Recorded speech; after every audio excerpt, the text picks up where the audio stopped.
ಜೀವಾವಧಿ ಶಿಕ್ಷೆಗೆ ಗುರಿಯಾಗಿದ್ದ 3 ಕೈದಿಗಳನ್ನು ಸನ್ನಡತೆ ಆಧಾರದಲ್ಲಿ ಬಳ್ಳಾರಿ ಕೇಂದ್ರ ಕಾರಾಗೃಹದಿಂದ ಬಿಡುಗಡೆ ಮಾಡಲಾಗಿದೆ.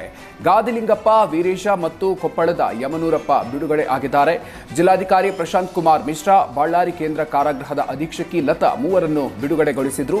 ಗಾದಿಲಿಂಗಪ್ಪ ಕೊಲೆ ಪ್ರಕರಣದಲ್ಲಿ ಶಿಕ್ಷೆಗೆ ಗುರಿಯಾಗಿದ್ರು.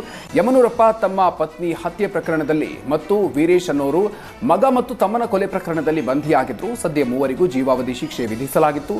ಕೊಲೆ ಕೇಸ್ನಲ್ಲಿ ಬಳ್ಳಾರಿ ಜೈಲು ಸೇರಿ 14 ವರ್ಷ ಪೂರೈಸಿದ್ರು. ಜೈಲಿನ ಕಾರ್ಖಾನೆ ಮತ್ತು ಸ್ವಚ್ಛತಾ ಕೆಲಸಗಳಲ್ಲಿ ಈ ಮೂವರು ತೊಡಗಿಸಿಕೊಂಡಿದ್ರು ಅಂತ ಜೈಲು ಅಧೀಕ್ಷಕಿ ಲತಾ ತಿಳಿಸಿದ್ದಾರೆ.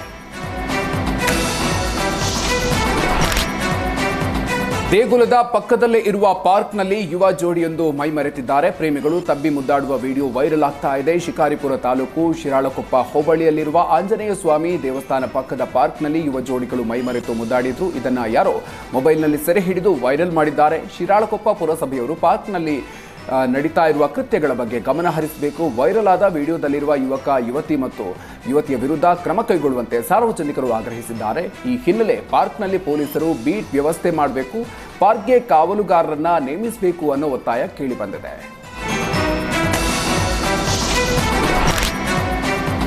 ಹುಬ್ಬಳ್ಳಿಯಲ್ಲಿ ಸಿಲಿಂಡರ್ ಸ್ಫೋಟಗೊಂಡು ಗಂಭೀರ ಗಾಯಗೊಂಡಿದ್ದ ಶಿಕ್ಷಕಿ ಗಂಗಮ್ಮ ಬಳ್ಳಾರಿಯಲ್ಲಿ ಚಿಕಿತ್ಸೆ ಫಲಕಾರಿಯಾಗದೆ ಮೃತಪಟ್ಟಿದ್ದಾರೆ. ಜುಲೈ 24ರಂದು ಶಕ್ತಿನಗರದಲ್ಲಿ ಸಿಲಿಂಡರ್ ಸ್ಫೋಟಗೊಂಡಿತ್ತು. ಘಟನೆಯಲ್ಲಿ ಒಂದೇ ಕುಟುಂಬದ 4 ಗಾಯಗೊಂಡು ಆಸ್ಪತ್ರೆ ಸೇರಿದ್ರು. ಸಿಲಿಂಡರ್ ಸ್ಫೋಟದಲ್ಲಿ ಗಂಗಮ್ಮಗೆ 65% ಗಾಯಗಳಾಗಿದ್ವು. ಗಂಭೀರವಾಗಿ ಗಾಯಗೊಂಡಿದ್ದ ಗಂಗಮ್ಮ ಇಂದು ಕಿಮ್ಸ್ ಆಸ್ಪತ್ರೆಯಲ್ಲಿ ಮೃತಪಟ್ಟಿದ್ದಾರೆ. ಇನ್ನುಳಿದ 3 ಚಿಕಿತ್ಸೆ ಮುಂದುವರೆದಿದೆ. ಹುಬ್ಬಳ್ಳಿಯ ಅಶೋಕ್ ನಗರ ಪೊಲೀಸ್ ಠಾಣೆಯಲ್ಲಿ ಈ ಸಂಬಂಧ ಪ್ರಕರಣ ದಾಖಲಾಗಿದೆ.